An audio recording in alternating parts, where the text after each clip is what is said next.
Hello everyone, this is Professor Kuehn. In my last lecture, I introduced Newton's first and second laws of motion, and in this lecture what I'm going to do is talk a bit more about Newton's second law of motion.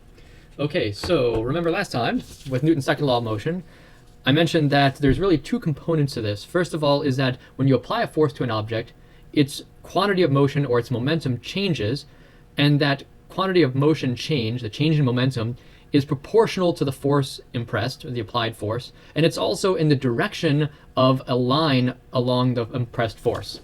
So Newton's second law,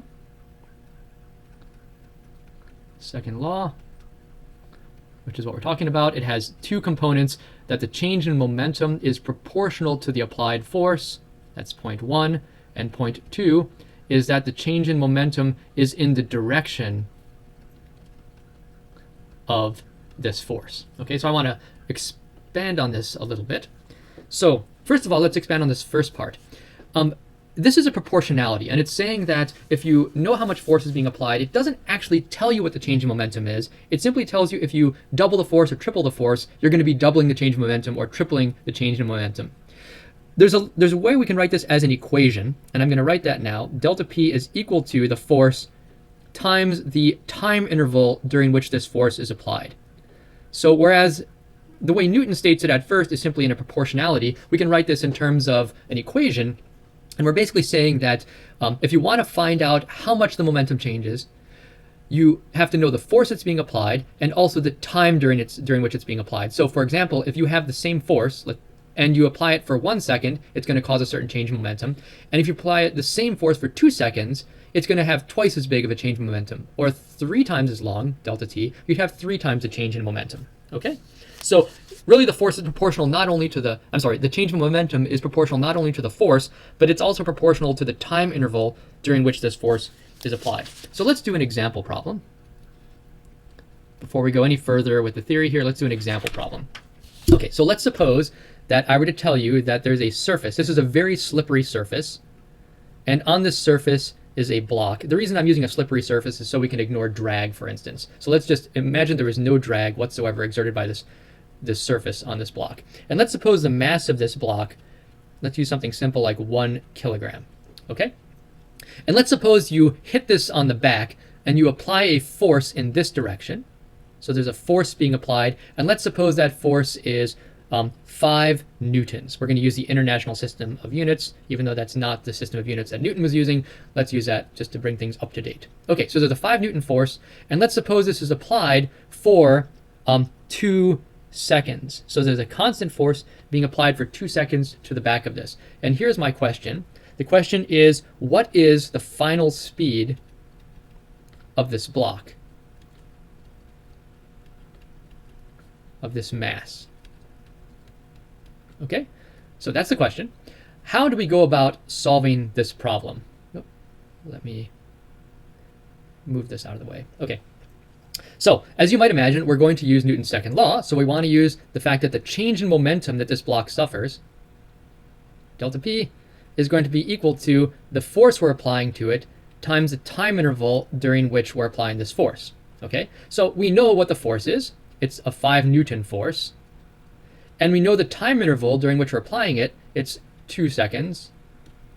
So we can right away find out the change in momentum to be 10 Newton seconds. Now this doesn't look like a change in momentum until we expand the units of newtons. So let's go up here and say the change in momentum is equal to 10. Yeah. It's a little bit sloppy. The change in momentum is going to be equal to 10 Newton seconds. Somehow there's a lag time here. It's kind of frustrating to draw right now. See if there's something running that I want to get rid of. Okay, 10 Newton seconds. And what is a Newton? It's 10 kilograms meters per second squared times seconds, right? And so one of the seconds cancels out, and we have 10 kilograms meters per second. Right? So you'll see that would give you a change in momentum, because momentum is a mass times a velocity. So let's write this out. The change in momentum, what do we mean by the change in momentum? We mean the final momentum, that's the momentum after you apply the force, minus the initial momentum, the momentum it had before you applied the force. We know that is 10 kilograms meters per second. And we know by the definition of momentum, the final momentum is just the mass of this object times the final velocity. And the initial momentum is its mass times its initial velocity. And that has to be 10 kilograms meters per second, right? Okay, well, we know the mass of this. We're told it's 1 kilogram. So I'm just going to divide every term here by a mass of 1 kilogram. So let's just divide every term by m, which we can do. So the final velocity minus the initial velocity is equal to, these masses cancel out. And here we put a 1 kilogram mass down here. And so we're left with 10 meters per second is the final velocity minus initial velocity. So let's go back to our initial question. What is the final speed of this mass? We want to know what the final speed is, the final velocity. Now, can we determine the final speed of it? Well, technically we can't, because all we're doing from Newton's second law is determining the change in velocity. Remember, Newton's second law gives us the change in momentum. It doesn't give us a way of finding out what the momentum is. All it gives us is a way of finding out the change in momentum. And so we don't really know what the final velocity is unless we knew the initial velocity. So for example, if the initial velocity was 0, if it was originally sitting still, then we could say that the final velocity was 10 meters per second. It's sliding rightward after the application of this force with a speed of 10 meters per second. But if, on the other hand, the initial velocity, let's say, was 5 meters per second to the right, then because we know the change in velocity is 10 meters per second, now we'd say the final velocity is going to be 15 meters per second to the right. Or, to make things more interesting, if the initial velocity was, let's say, negative 10 meters per second, that is, if initially this block was sliding leftward with a speed of 10 meters per second, then what would the final velocity be after we apply this force? Well, the final velocity would be 0 meters per second, because it's originally going leftward at 10 meters per second.